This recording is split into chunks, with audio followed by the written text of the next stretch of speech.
Hi viewers, in the previous 7th class of Turing mission, I have explained the conversion of regular expression to Turing mission. In that, I have missed to place double circle for the final state. See here, this is the problem I have explained. So in the step 3 and step 4, I have missed to place double circle for this state. So place the double circle for final states in both the step 3 and step 4. That's it. Okay, now come to today's topic, that is two-stack PDA and Turing mission. So we already come across what is a Turing mission and what is a two-stack PDA in a push-down automata. So we know Turing missions are designed to accept enumerable languages, recursively enumerable languages, and two-stack PDA and PDA is designed to accept context-free languages. So here the combination of these two are equivalent to each other. In this, a theorem is proposed by an American artificial intelligence scientist named Marvin Minsky, called the Minsky Theorem. So here the Minsky Theorem explains any language accepted by a two-stack PDA can be accepted by some Turing missions and vice versa. Some Turing missions also accepted by two-stack PDAs. So see the model how the Minsky designed this both two-stack PDA and Turing mission. Let us see here the diagram. This is the figure for two-stack PDA, which consisting of input tape. We know already what is a input tape, which is explained in the Turing missions. This is the read-write head, which can move one step to the left and one step to the right, and here a finite control. So here to the finite control also attached two stacks. This is the stack 1 and stack 2. Sometimes in the previous we are placed for the stack 1 bottom symbol is Z1 and stack 2's bottom symbol is Z2. We can also place like this also. In addition, so here two stacks and the input tape is also attached to the finite controller. This is the two-stack PDA and Turing mission. Let us come to the language. I am considering a language here. So the language is, so see, a language is equal to a power n, b power n, c power n for n is greater than or equal to 1. So for this language I have designed the two-stack PDA. Now for both the combinations of Turing mission and two-stack PDA is now I am going to design. So let me explain the logic for this language. We know what are all the set of strings for this language when I am starting with n value 1. So the strings are ABC, AA, BBC, C and AAA, BBB, C, C, C and so on. Now I am considering the string here AA, BB, C, C.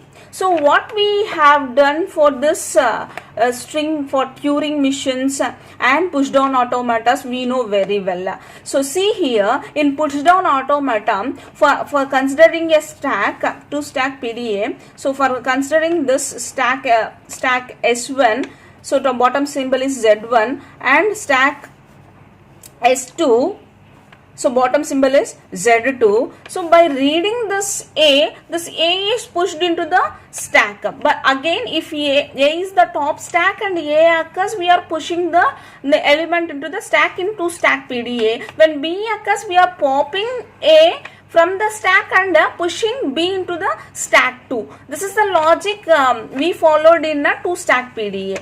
Now in Turing mission, if A occurs, we are replacing this A in to capital X and moving to right. So these are two different logics for two-stack PDA and Turing missions. But here in both the combinations of two-stack PDA and Turing mission, while reading this symbol A, we are placing X to the stack 1. Scanning of A, the symbol X is put into the stack S1.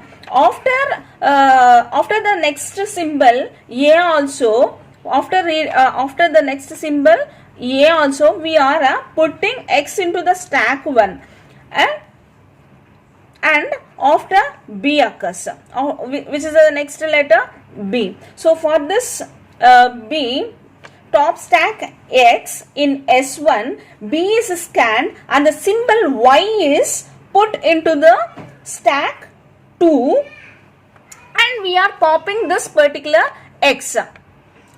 So for the next B, we are putting Y into the stack 2 and popping stack 1 top element. Next, if C occurs, we are popping the stack 2 element, and for the next C element, we are popping the Y element from the stack 2. This is the logic. So for both the combination of 2 stack PDA and Turing machines. So you can also write the Turing machine for this.